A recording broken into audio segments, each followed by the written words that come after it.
All right, next we're going to talk about 3 different categories of things you take apart. There's some things you have to take apart, there's some things you should take apart, and there's some things you should never take apart. So we're going to talk about the first one I see the most of, motors. I do not take apart motors. The amount of energy and effort it takes to take apart a motor, for me, in my time, it's not worth it. So what I do on all motors, I cut whatever cords I can out of it. This here, number 1 wire, I bend it, it stays still. So that goes back there with my number 1 wire. Next thing I do with this, I throw it in the bin. That's it. That's the only answer that I have for motors. A lot of guys will take the time. They'll take 25, 30 minutes beating up that motor to pull 2 or 3 pounds of copper out of it, which is worth $6 to $8. Not worth my time. Next thing I want to talk about is things that you should take apart. If you have the time and the space, right? This is the lamp. I take apart every lamp because every single lamp is an opportunity. Do you really love the lamp, or are you just saying it because you saw it? I love lamp. I love lamp. There's tons of different types of metal within a lamp. Typically, you're going to find at least 3 different types of metal within a lamp, and I want to know what's inside. So let's go right off the bat. Right from the top, we're going to take our magnet because that's our first test. Okay, this is sticking, so we're going to know this is going to go in sheet iron.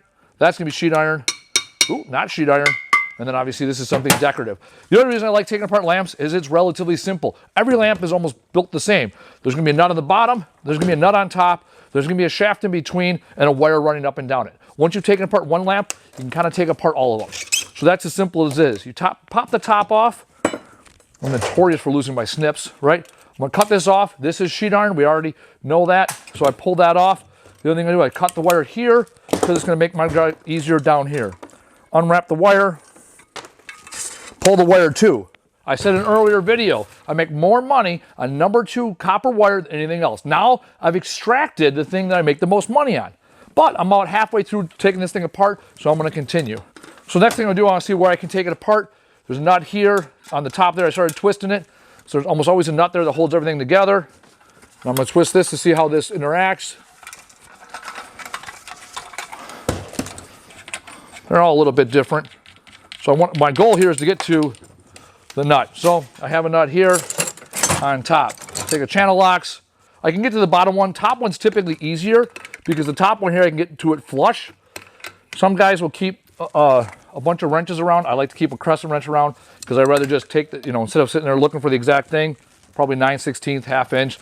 You can do that, or just keep a crescent wrench around. I grew up on crescent wrenches and channel locks, so it's kind of how I know how to do things. Now I can take apart the lamp.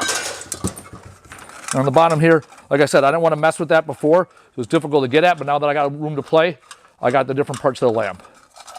All right, there we go.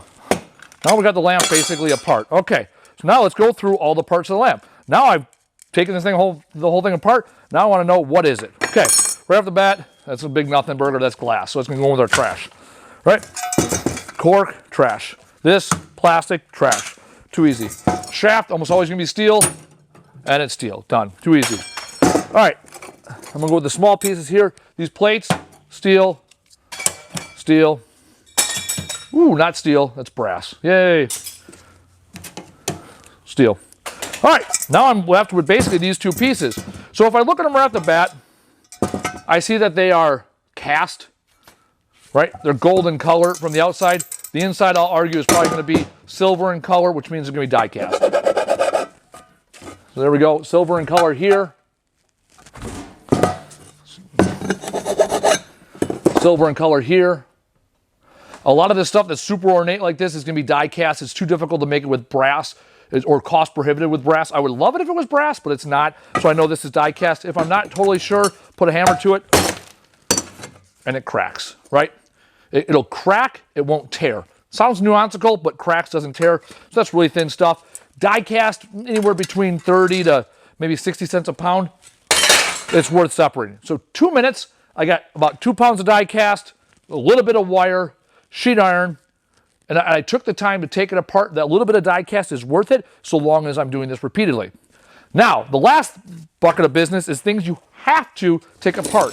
This is because we are environmental stewards. At the end of the day, as junk removal experts, we have to be the spearhead of recyclability and sustainability.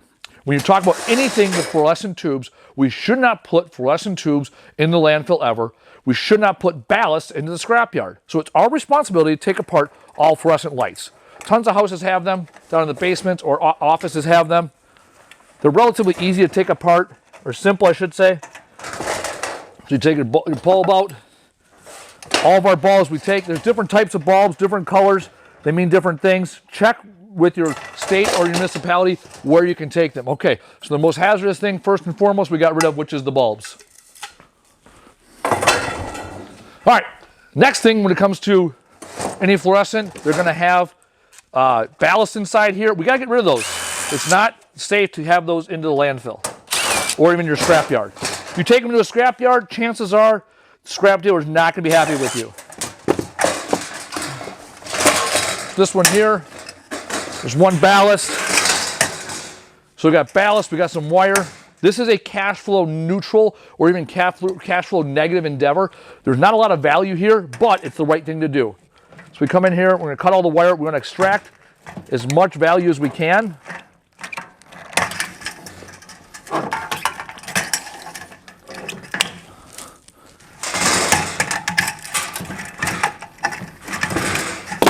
First I got a snips that ain't participating well.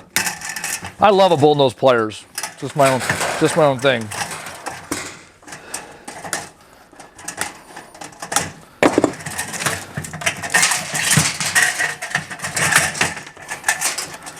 And you always have this one stubborn ground wire. It's fine. All right, so from here, cut the clips off. This is a little bit too much. Scrapper doesn't like it. These are plastic clips. They don't like to see that in your load. Just take the time. If you're not sure if something's metal-ish, it's got some metal components in it, like this has a little bit of metal in it, throw it in with your sheet iron.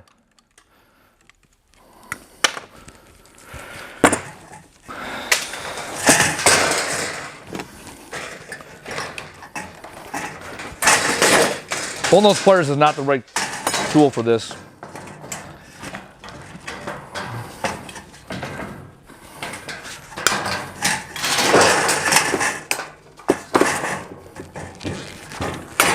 I could have also taken those two screws out, but I didn't. All right, that's sheet iron.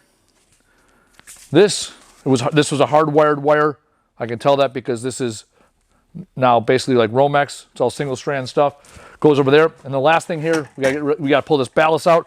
Almost all ballasts are going to be secured by a screw, and then they're kind of tucked in. So it's typically one screw to get rid of them.